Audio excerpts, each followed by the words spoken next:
안녕하십니까? 7월 31일 금요일 영국의 소리방송 뉴스 데스크의 아이린입니다. 오늘의 코로나 바이러스 팬데믹 소식입니다.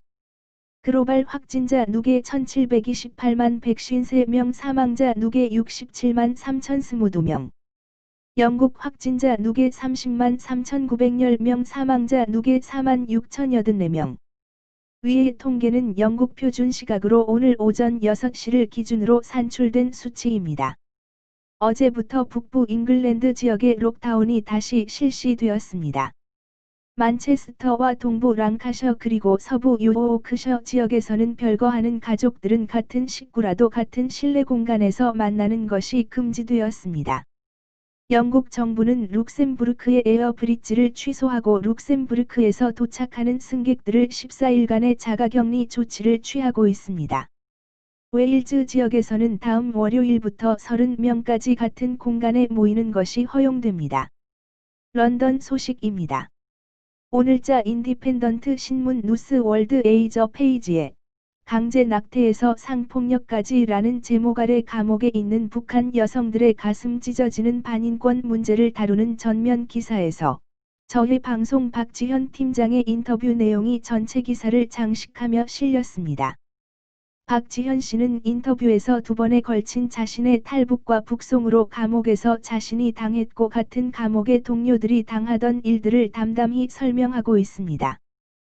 또한 김정은 정권에서 벌어지는 그 같은 비인권적 행태를 비난하고 김정은이 자신이 개발한 핵 때문에 북한에서는 더 이상 전쟁이 없다고 주장하는 무지한 독재자와 남성 위주로 만들어진 북한 사회에서 여성의 인신매매에 저항하여 싸우는 것은 불가능하다고 말합니다.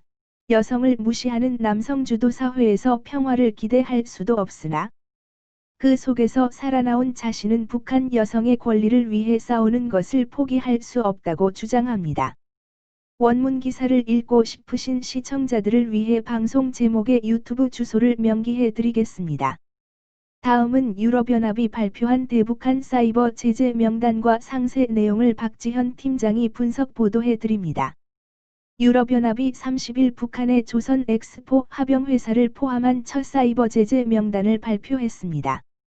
유럽연합은 사이버 공간에서의 악성 활동을 저지하고 대응하기 위해 북한의 조선 엑스포 합병회사를 포함한 3개 기관 혹은 단체, 그리고 개인 6명에 대한 제재 조치를 단행하기로 결정했다고 밝혔습니다. 발표한 보도자료를 보면 북한을 포함해 러시아와 중국의 개인과 단체에 대한 여행 금지 혹은 자산 동결과 직간접적인 자금 제공 금지 등이 시행된다고 설명했습니다. 이번 조치로 유럽연합과 회원국 혹은 제3국과 국제기구들에 대한 공격에 가담했거나 시도한 개인과 기관 혹은 단체들의 사이버 공간에서의 불법 활동을 막고 대응 능력을 강화해 사이버 공간에서의 국제 안보와 안정을 증진할 것이라고 강조했습니다. 유럽연합은 조선 엑스포라고도 불리는 조선 엑스포 합병회사가 워너크라이 랜섬웨어 공격으로 막대한 피해를 가져왔다고 지적했습니다.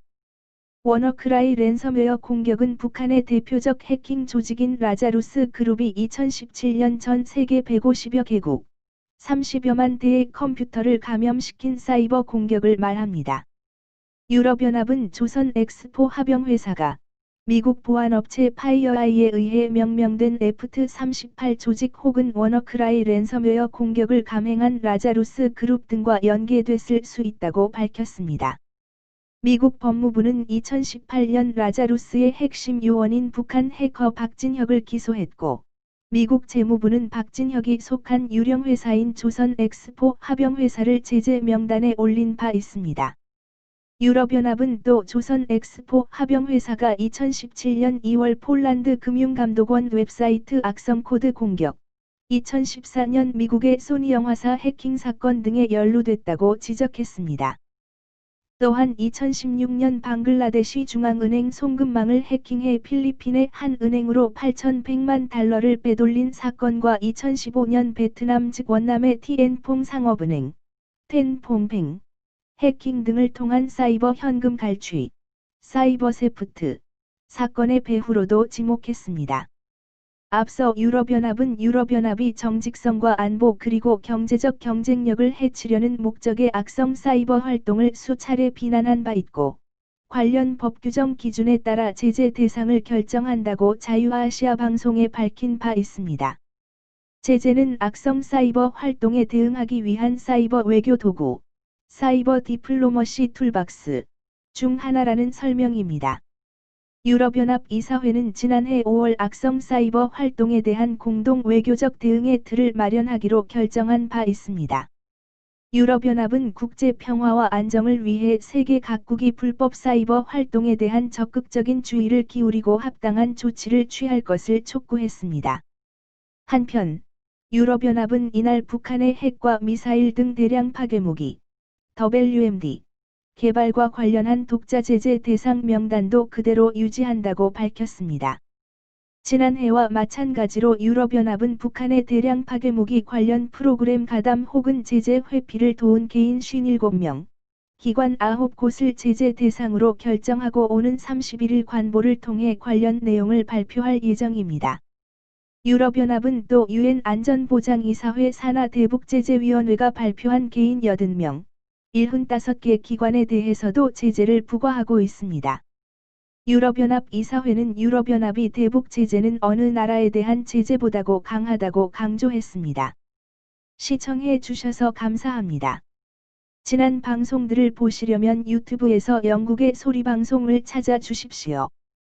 감사합니다.